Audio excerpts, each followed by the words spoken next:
Sir मैंने online search भी किया था earlyskillsapp.com पे और वहाँ देखे थे मैंने बैंकिंग कोर्स के। तो आप मुझे बता सकते हो मतलब क्या क्या क्राइटेरिया है एंड क्या एलिजिबिलिटी है? पहले मुझे आपके एलिजिबिलिटी क्राइटेरिया के बारे में बताना होगा। मुझे 10th 12th एंड ग्रेजुएशन में आपके 50% के ऊपर मार्क्स होने चाहिए, ठीक है। जो एज का क्राइटेरिया मेरे पास है वो है 20 to 30 ईयर्स एंड जो एक्सपीरियंस या फिर मोस्टली हम फ्रेशर कैंडिडेट से प्रेफर कर रहे हैं। एक्सपीरियंस 0 to 3 ईयर्स का है। हम फ्रेशर्स को बेसिकली प्रेफर कर रहे हैं बिकॉज जो जॉब रोल है वो सेल्स ऑफिसर का है, फील्ड सेल्स ऑफिसर का रोल है। इसमें आपका ड्राइविंग लाइसेंस मैंडेटरी होता है एंड आपके पास आधार कार्ड और आपका पैन कार्ड भी होना चाहिए। अर्ली स्किल्स ऐप के HDFC प्रोग्राम में हम कैसे इनरोल कर सकते हैं मतलब, और क्या इसका फीस स्ट्रक्चर होगा, आप मुझे बता सकते हो? आप जब ये सारे एलिजिबिलिटी क्राइटेरिया क्वालिफाई कर लेते हो तो उसके बाद हम आपके एक स्क्रीनिंग राउंड लेते हैं। स्क्रीनिंग राउंड लेने के बाद हम आपकी एलिजिबिलिटी क्राइटेरिया और सारी चीजों को चेक करते हैं कि क्या आप एलिजिबल हो बैंक के इंटरव्यू में बैठने के लिए।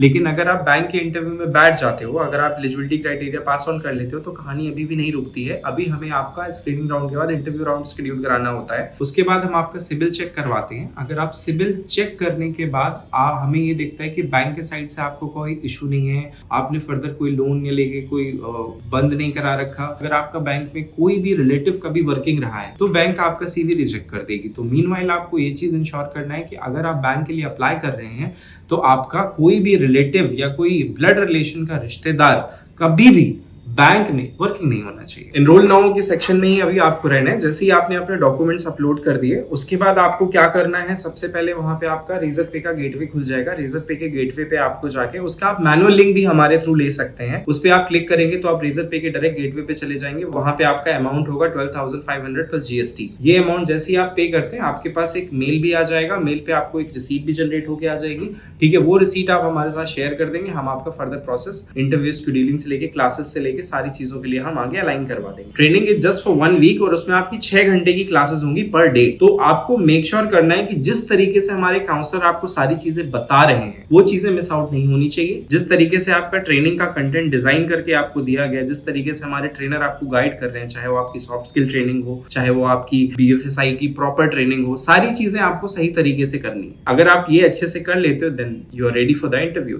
You can ace the interview, can ace any banking interviews.